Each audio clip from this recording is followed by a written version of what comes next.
D says, I'm struggling with whether I should be an S Corp or not. D, let's do a quick whiteboard explanation of what D is asking. Are we ready for a whiteboard explanation here? Let's pull up our whiteboard. Now we're going to have an S corporation. So for those of you that are like, I don't understand LLCs, I don't know S Corp, bear with me for 5 minutes. This is going to be a good lesson for you.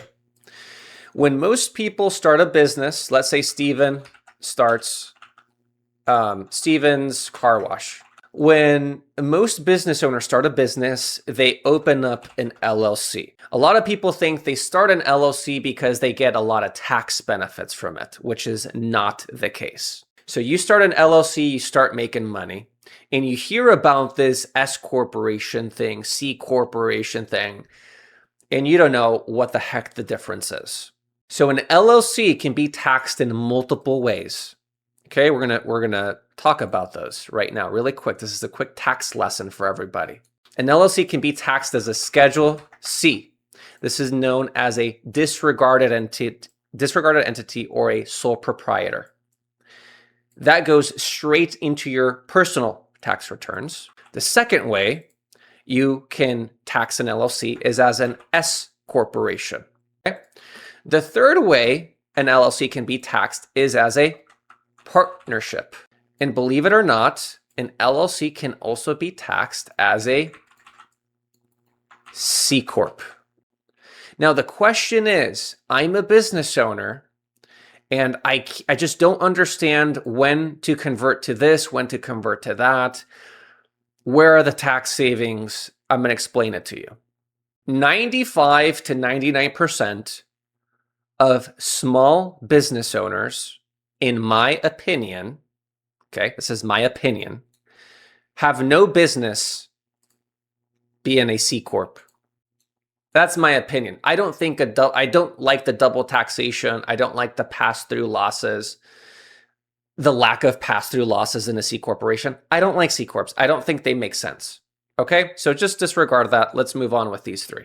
Well, how should I be taxed, Stephen? Well, this is easy.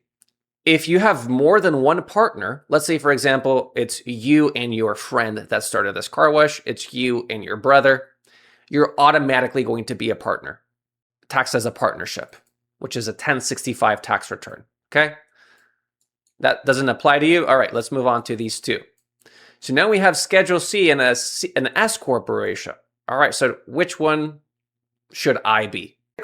Is that when your business, this is business income, people, this is not gross revenue. Those are two very separate things. I can have $1 million of gross revenue and $950,000 worth of expenses. My net income is what? $50,000. I don't care about gross, I care about net. When your net income is over 100K, this is what I do for my clients. Every CPA, every enrolled agent, attorney is different. They have their own rules. This is my rule.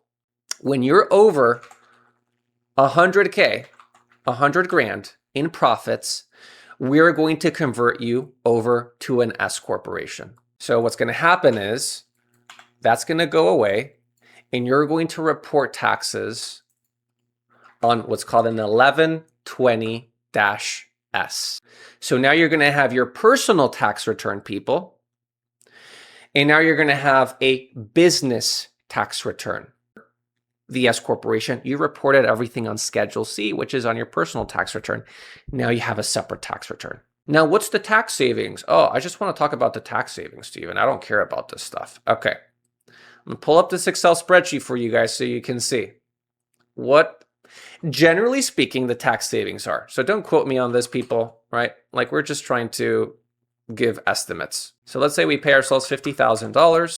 When you're a Schedule C, you're going to pay what's called self-employment taxes, which is called Social Security and Medicare. For those that you don't know, when you're a business owner and you make income through a Schedule C, you get destroyed by FICA or payroll taxes.